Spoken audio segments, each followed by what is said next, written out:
അമ്മ സംഭവം എന്തായാലും കലക്കിണ്ട് കേട്ടാ. അമ്മയുടെ മസാല വേറെ ലെവൽ ഐറ്റം. അമ്മയുടെ കൈ ഇങ്ങോട്ട് നീട്ടിയന്ന് ഇത് പിടിച്ചേ. ഇത് വെച്ചിട്ട് അമ്മക്ക് എന്തെങ്കിലും ഐറ്റം ഉണ്ടാക്കി തരാൻ പറ്റുമോ? ഒരു സിമ്പിൾ ആയിട്ടുണ്ട്, അതുണ്ടാക്കാം.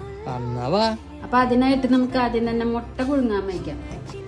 ഇതിലേക്ക് നമുക്ക് കുറച്ച് ഉപ്പിട്ട് കൊടുക്കാം. അപ്പൊ ഇനി മുട്ട പുഴുങ്ങുന്ന നേരം കൊണ്ട് നമുക്ക് ഇതിനാവശ്യമായ ഒരു ചമ്മന്തി തയ്യാറാക്കാം. അതിന് മിക്സിയുടെ ജാറിലേക്ക് കുറച്ച് കറിവേപ്പില ഇട്ടു, കുറച്ച് ചുവന്നുള്ളി ഇട്ടു, ഒരു പച്ചമുളക് ഇട്ടു, കുറച്ച് മല്ലിയില, ഇതെല്ലാം കൂടി നമുക്ക് നന്നായി അരച്ചിട്ട് ഇപ്പൊ ഇത് പകുതി അരിഞ്ഞിട്ടുണ്ട്. ഇനി നമുക്ക് ഇതിലേക്ക് ആവശ്യമായ ഉപ്പിടാം, കുരുമുളക് പൊടി ഇടാൻ, കുറച്ച് ചൊറുക്കിയും കൂടെ ഒഴിച്ച് നന്നായി അരച്ചെടുക്കാൻ.